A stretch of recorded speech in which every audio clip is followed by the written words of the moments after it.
my name is Corey. This is my garden diary. This is my kitchen. It's kind of gloomy outside, so I decided to start putting some meals on the shelf. And I've been doing this for about 2 years now, and we love it. It saves us a ton of money because if we come home and we have been both working, we forgot to bring something out, and we're tired, we will order something in, and anymore for the two of us, it'll cost us $50 to $70 to order something in. It's ridiculous. So if I can take something like this off the shelf and add 1 or 2 ingredients, this is beef stroganoff. This is one of our favorite ones. All I have to do is open this up, put it in the pan, put some dry noodles in there, let them cook in there, put some sour cream, and I'm done.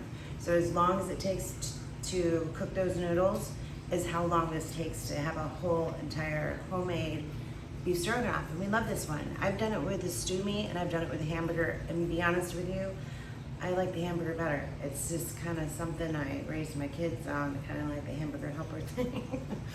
I'm telling you that. And then this one is kind of a new one for me. It's a turkey burrito mix. You can eat this like a soup. You can see the beans and the onions and the garlic and all the seasonings already in there. You can strain this and put it in your burritos, roll them up, and you're done. Put them in the oven for 15 minutes and you're done. You have a whole meal. So you can use this a lot of different ways. You could do a burrito bowl with this, make some rice and put this on it like a gravy. It'd be awesome. We also have do white bean chicken chili, which is my favorite. And you just gotta open that up. We put a little bit of cream cheese in it, melt that in there after we open the jar, and it's done, and it's delicious. I also have some chilies in there. I've done split pea soup. But this one, I was looking for a chicken recipe that I could do that I haven't done before. And so I got out my old ball book here, this one right here. And on page, I think it's 243, it actually doesn't have 274. I was so close. This one is chicken and gravy dinner in a jar. I have all the ingredients. It's now what they're saying to do with this chicken is do raw pack. And so what we would do is just cut raw chicken and put it in the jars in 1-inch pieces. But I am not really good at butchering a whole chicken, and I've tried it and I can't get all the meat off. So I don't think I have the right knife for it. So I'm gonna roast these. This is totally FDA approved. I'm gonna roast it and pull off all the meat, and that way I can see exactly how many, because it's about a pound a jar. I'm gonna do quart jars. This is a really good size for me and my boo. So we'll see how many we can get and just add something new to the table. Let's get started. I'm just gonna salt and pepper these and put these in the oven while we get everything else prepped. If you are new to canning, oh my goodness, I studied and watched YouTube videos on a particular woman. She is a professor and just recently retired, but she really taught me the science behind it. And I'm glad I know the science behind it because it can be dangerous if you don't do what the FDA has already approved and studied and made sure it was going to be on a shelf stable. So I cook like that. There's some like rogue cowboy canners out there that said their grandma did it a different way and never killed anybody. I'm not gonna do that. I'm going by the book. But it is nice to know. Her name is Rose Red Homestead. So if you want to know the science behind it, I'm not a scientist, so I'm not going to do that, but I am just going to go by the book here. So that's all I'm going to do to these, only because they're going to cook in the jar. I don't want to over flavor them with like oreganos and sage and this, that, and the other, because I want to make this to the book the first time, and then I can tweak it with some herbs and spices, because we're going to put herbs and spices inside the jar, and then they're going to cook again. So let me put them in the oven, and I'm checked on these birds. These are some small birds. They're like 3.5 to 4 pounds each. So I'm going to check on these in an hour. 3 cups of this. I have a lot more out here in the garden. I actually picked this. Look at it. There is more leaves than celery, but I battled growing celery for a very, very long time. That's not bad. I'm actually going to use some of the leaves too, which have a very strong celery flavor, so I don't have to use up all of my celery out there. I've washed it all up. Let's get it cut up. I tell you what, there's nothing better than going out to your garden and using it like a grocery store. There's nothing better. I've actually dried some of these celery leaves just to have, I can throw them in soups and stuff if I don't have any celery. I actually made some celery salt with them. They're just so pretty. I don't want to throw them away. They're so green and so pretty. And at the grocery store, you don't even see the leaves. They take those off. When is the last time you saw a celery leaf? Unless it was from your garden. You haven't. They cut that right off. So I like to keep them for other things. Stews, you can put it in stews. There's so much. So maybe I'll do something with that later. This is almost 3 cups. There's only a few ingredients in this, so I want to make sure that if they say they want a cup for 2 quarts, I'm gonna try to get it in there. So there's 2 cups. I got about 2.5. That's what I got. Put a few leaves here in the bottom, which are a little bit stronger, so I think we'll be okay. And let's talk potatoes. So you can can potatoes, but you can't can them with a peel because they have been in the dirt, just like a carrot. You cannot can a carrot with the skin on. So we're gonna take them off, wash them up, and we're gonna dice these up to about 1 inch. You want all of them the same size so they cook the same. You don't want big ones and little ones in there. You want them all the same size. So if they said 1 inch, for the amount of time that we are going to be processing these, and we're going to be doing it in a pressure cooker,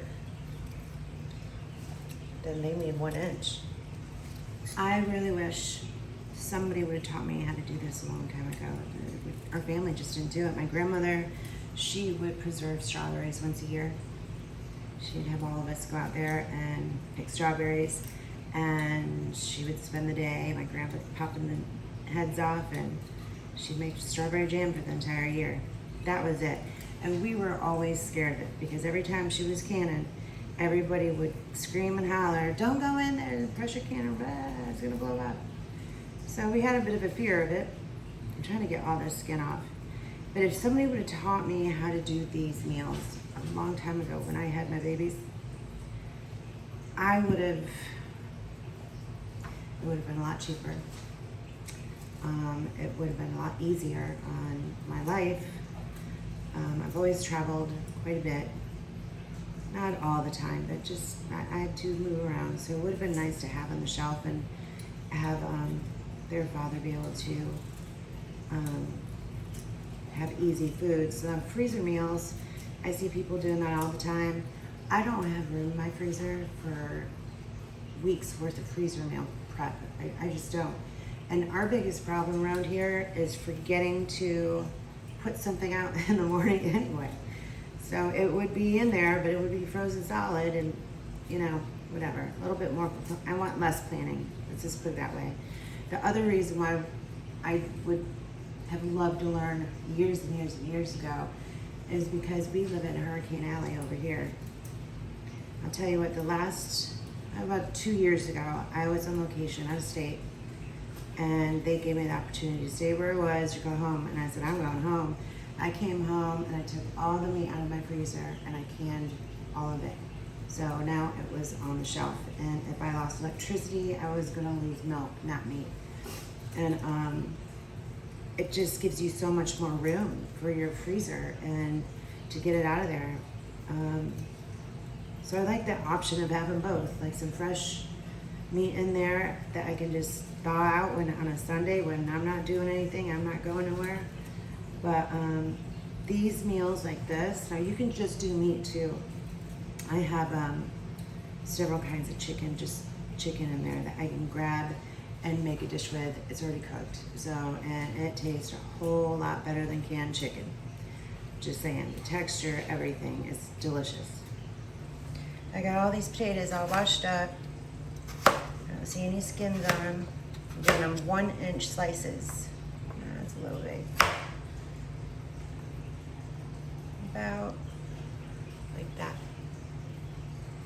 I think it's more important just to have them the same size, like I said, so they're cooking the same length. So this is about a half a cup per. I'm trying to do 6 quarts. So I'm gonna need 3 cups of these.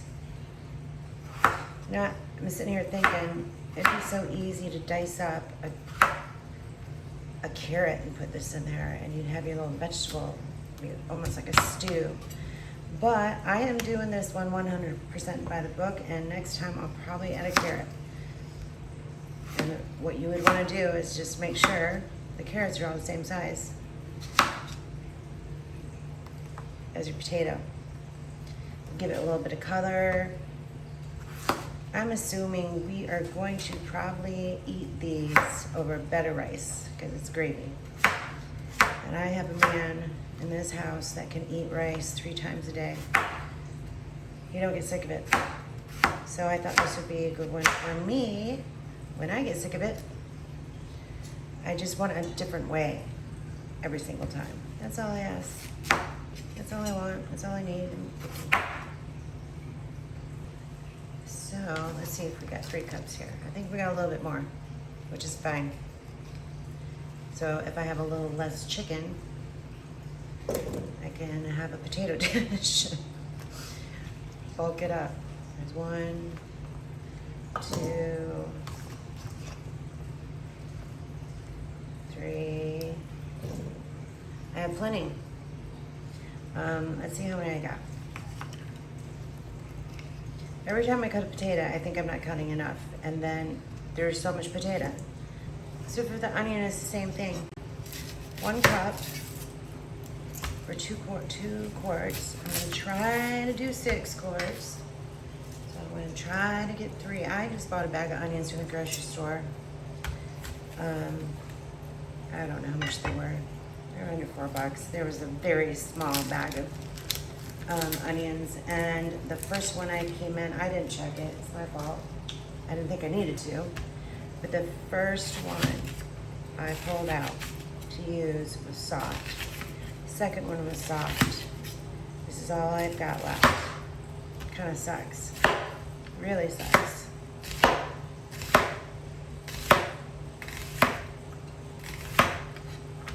This is slippery and this knife is big. Just a minute.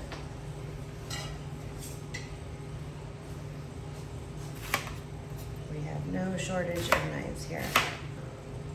Well, I was gonna brag and say that wasn't making me crying, but it did towards the end there. And yeah. I'm glad my face isn't on camera. It looks like I'm bawling. There's 1. Oh, please, let there be 3 here. I don't think so. I'm gonna have to cut the little guy. Oh, nope. There's 2 cups. So I'll go in and do 1 more cup. All right, I got my 3 cups of onions. I'm gonna have to go redo my makeup. This is ridiculous. They were staining my eyes.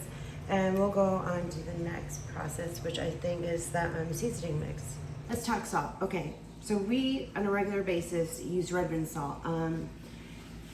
This is not a promotion for them whatsoever, but you can with it. We cook with it, obviously. We sprinkle it on our food, but it has 60 different minerals in it, and it was brought out from a cave that had never been rained on, and it's from the United States. So there's no tariffs. I'm just kidding. Funny joke. You can use Himalayan salt. This is what you don't want to use, table salt. Iodized table salt. If you have that, get it out. It's not good for you. This isn't good for you anyway. Why do I have it? Because sometimes I'll kill weeds with it. This and a little vinegar, sprinkle on a weed, gone. So I do not cook with that at all. But anyways, let's go ahead. It says 2 teaspoons of salt. Mine was almost empty, so that's why I brought this whole thing out here in the first place. And I was like, oh, I need to tell them about salt. So I'm tripling this, that if you're only doing 2 quarts, it's a lot of work. Just for 2, there's 1, 2, there's that, I need 6, 3, 4, 5, 6. All right, so then you're gonna need ground black pepper. I know I said I wasn't gonna change this recipe, but I have made a couple things where the black pepper's floating around in there. I'm like, is that mold or is that, I don't know. It just weirds me out. So when I can, I more than likely I'm going to use white pepper. So let me see how much I got before I even say that. 1 teaspoon, so I only need 3. I may only have 3. Ooh, you can smell it. I love pepper. 1, 2, those heaping. I like pepper. Let's do that. You can use black pepper. It's just my thing, okay? So I need to buy some more of this stuff. I do not like running out of things. And then we're gonna do 4 tablespoons. No, we're not, because I just went and looked and I don't have any dry white wine, but this is optional. So since it's optional, you know, I have it, we're not gonna put it in there. Poultry seasoning, so 2 teaspoons of poultry seasoning. So I'll get 6 of that. This is the kind that you always have if you need for Thanksgiving. But it's really nice to cook with. It's a half teaspoon. Man, that pepper is getting to me. Teaspoon, teaspoon, teaspoon. My eyes are watery. I can't even see straight. 1, 2. Those are pretty heaping. But this is it. I mean, this is all. I did a half of one there. That's it. This is very simple. Simple, simple, simple. I'm excited.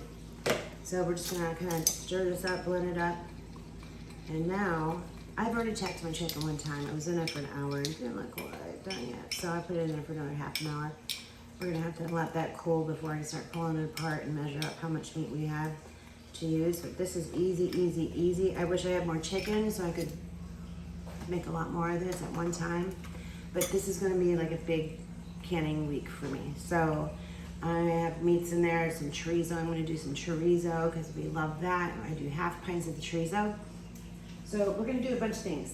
But right now, I'm gonna get my jars ready. So there's a couple ways you can do this, and this is my version.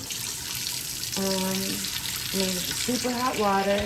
I always do this in a pot. I'm gonna throw my lids in there. I got 6. Some companies, you don't have to warm them. I warm them all. Why not? I have warm water in here in the bottom. I'm just gonna throw those in there. Throw my rings in there. Super hot water. I don't do it in the sink because even though I just sanitize this, I just handled chicken in here and around here, and I want these to be as clean as possible. I can't fit them all in, but I'll do them a couple at a time, and then I'm going to bring them over on a towel and just set them until they are ready for me to fill. You can also use a dishwasher. My dishwasher, it has never been, it's not even old, but it's never been great, so I don't trust it. Some people use the oven to heat them up. We are going to fill these with the hot broth, and they're going to go in hot water. The water in your canner has to be the same temperature, or very near, as what's in this jar. So we're gonna scrub these up. Look at these birds. They're beautiful. Let me check them. So you go in the fattest part of the chicken, which is the breast. Don't touch bone. We want it to be at least 165. And we are at 160 already. It's cranking, cranking, cranking. I think we're at 170 right now. So it's done. Now these things gotta cool. And I wanna take the liquid out of here. And I wanna put it in, when it cools down just a little bit more, put it in another bowl so that way the fat can separate from the liquid, because we're gonna use this liquid too. I'm gonna take these out just for a minute. That juice is gonna keep these babies hot. Get that juice out of there and I'll put them back in to cool. I may just cut them in half a little bit. So let some of that steam out. Because I want to get to canning these things. I don't want the juice dripping all over the counters. It's about to. I'm gonna cut down the center of this. I can just open it up a little bit. We're gonna pull all this meat apart anyway. Beautiful. Take those legs right out. Help it cool down just a little bit.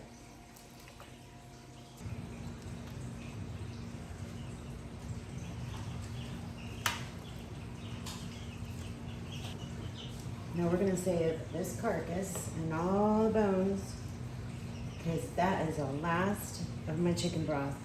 That's sad. It's very sad to me. And these little bits and pieces are gonna be a surprise for Pedro later. That's one chicken. That's a good amount of meat there. That's pretty good. I'm not a heavy meat eater. Boo has a very physical job, and he is a heavy meat eater. I could go without it per meal.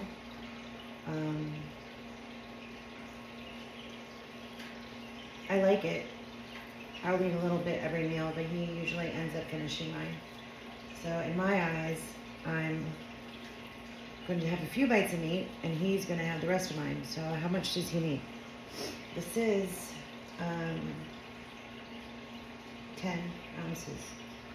I think I'm going to keep it at that because that's a good meal portion for us meat-wise together. So we'll do 10 ounces in each one.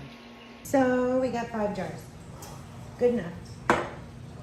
That warmed me for a pound meat. That's a lot. Just on that one. So here's my homemade turkey broth. That's what I got. I'm gonna start with 4. I'm gonna heat this up because I'm gonna put nice, warm, hot broth in these after I finish filling them up. That way there's no jar shock when you put them into hot. I'm gonna start with these 4. I know I'm gonna need that 5th, and I've got 2 more on my shelf, but I really don't wanna use it. Well, of course I do. We're gonna eat it. It's not going to waste. I mean, it's gonna make a better anything with homemade, and it is the easiest thing in the world to make. It really is. If you're gonna can something next, do this right here. You'll love it. Okay, that is heating up the broth. You need a half a cup of celery in each one of these things. This is the best part. This is the most, you see it coming all together with my homegrown celery. Look at that. It's gonna come together really quick now.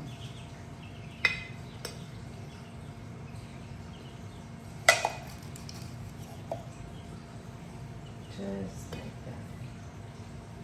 that. Onion, we're gonna do a half a cup each. Just like this. These are gonna be pretty. I'm gonna push these down just a little, not super tight, before I put the potatoes in.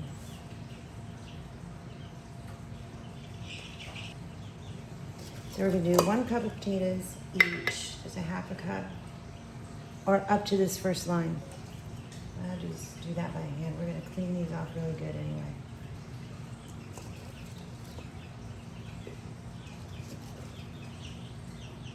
This is a hearty little meal deal here. It doesn't really tell you how many to put in each jar. So I'm gonna start off, let's do the teaspoon. We're gonna do a teaspoon in each, all the way around, and then see what we got left over and just evenly distribute it. Here's where the magic starts happening. Just like this. Got a little left over. So I'm gonna put maybe a half a teaspoon in one. Half teaspoon. See how much we got left over then.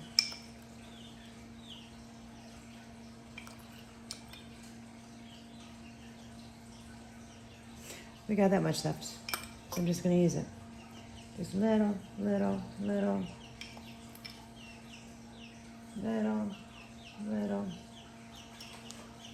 And you're there you go. This is my All-American pressure canner. I'm gonna fill it with some water so she starts heating up. The reason why I picked this one and not a Presto is pretty popular, is that there is no rubber seal. You can see this right here. There's no rubber seal. These fit together perfectly and they screw down and tighten up just like this. I'm gonna put a little tiny olive oil on each part right here, so they never stick together. But I love it. It costs more money, but this is to me an heirloom. I know who's probably going to end up getting this in my life, the end of my life.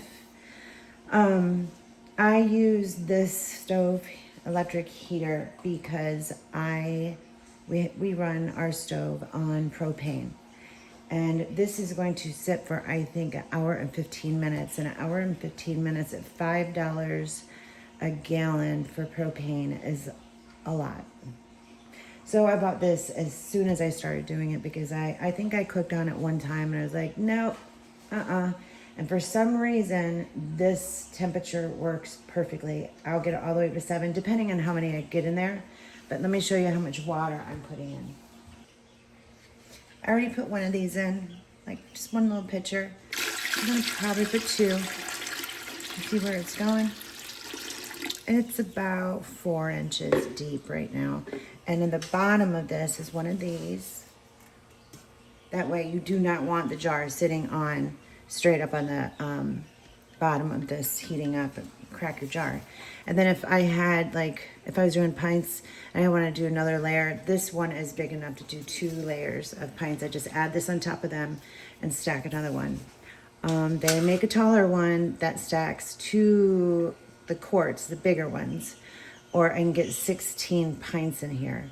But I didn't go all the way, but I love it. I love it so much. She's my baby. So let's fill up the jars and debubble and clean these guys up. I wonder how much it's gonna take. There's a lot of food in there, but there we go.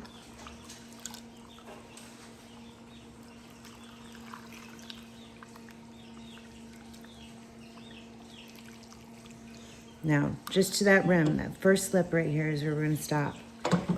Now what I'm gonna do, I'm gonna give this a tap. There's a lot of things in here. You gotta take all, see all those little bubbles coming up? I'm gonna take this chopstick, go around all, see all those bubbles? That will cause problems for you. You'll have too much action going on and blow off a lid and spew some stuff. But do you see how many bubbles came up? That liquid was right here, and that's how many bubbles are in there. So you have to do this step, and I'm gonna fill this back up to the rim again.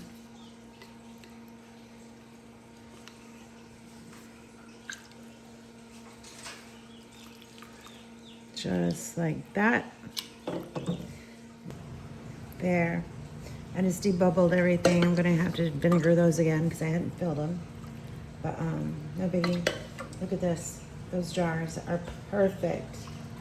Perfect. I'm so glad I didn't open it. These are the important things though. How to fill them. Where to fill them. Look at that. I even had a little left over. Not much. So go ahead and wipe these again because I just put turkey broth, which has grease in it, again. Now, one thing I forgot to mention over there by the pressure canner, I am going to put a splash, a couple tablespoons of vinegar in it, and because everybody's water has some kind of crazy calcium or something in it, and it will leave it like kind of ashy. So if you put vinegar in there, they'll come out crystal clear. If you forget, which I have, you can just wash it off. It comes out pretty easy, but why not miss a step? So now we're gonna lid and ring them. They're still nice and warm. My lids were still in warm water. Another important step here, how to put these rings on the jar correctly. Now I just put it on like this. As soon as it starts getting tight, that's it. You're not really doing it super, super tight. Like I said, there's a lot of action going on in here in the beginning of the video. If you want to learn the science, I would highly recommend going to Rose Red Homestead. She will tell you why. She can explain it much better than I can. That's why I watched her videos so much before I started doing this. There we go. That's it. You don't want to use your whole wrist. These are not terribly, but look how pretty these are. Oh my goodness, I'm excited. I was just gonna do the meat today, but then I was like, then I have to cook it. I have to put something together with it. So I really wanted to find something different that we haven't tried. This is going to be fantastic. If you guys live in Hurricane Alley, get rid of your meat like this. Put it on the shelf. I'm just gonna put lids on. Now the new ones, oops, come with this little guy right here. So I guess in the past, if you got them too hot, they would explode. People are scared to death of them. But this one gets under there, so if anything were to dry out, explode, something happened to me, I don't know, I lost my mind and I forgot about it, it's never gonna go flip off. It's gonna be protected by this, which is nice. So I just do both sides at the same time evenly. We're gonna get these pretty tight. Google what your altitude is, and that's what you are going to, that's what pressure you're gonna pressure can these with. So I will see you in 1 hour and 15 minutes. So we're gonna wait for this to get up to the 10. This is gonna start jiggling, and when it starts jiggling, we're gonna start, and it starts steaming out really, really heavy steam. What that's doing is getting rid of the oxygen in there and replacing it with steam. So we're gonna let this run for 10 minutes. And then when that's 10 minutes is done, and I'll show you what that looks like, then we will start the timer for 1 hour and 30 minutes. We're not starting the timer right now. Nothing's happened. It's slowly heating up. So let's wait for this to start having some action. So in that last little scene I had that on here, and you're not supposed to do that. So I took it off, and so now it's climbing up into pressure and it's steaming, and I have it timed for 10 minutes. It's gonna steam like this for 10 minutes. You can hear it. A little light, you can't quite see it.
So we tried the chicken gravy last night for dinner, and I just want to tell you what I thought about it. I think this is a really great base, and I may make a couple changes. I did it by the book, I did it by the recipe. The only thing I didn't do is I did not have dry white wine like it called for. It was optional, but I did not put that in there, and I think it really needed it. I think it really would have helped it level it up a little bit. If you don't like drinking with wine, you're crazy. But if you don't like cooking with wine, you're crazy too. Try these green chilies. I put them in a lot of stuff. It kind of tastes like a vinegar base, so we could give it some acidity and level it up a little bit. They're not hot and spicy at all. I use them in a lot of different things. But the other thing is that this is not pretty on white rice. So I'm gonna put some orange carrots in there next time, just to visually make it a little bit prettier, appetizing. Anyways, that's all I got for you guys today. Chicken gravy. That's all I got for you. I'll talk to you later. Bye.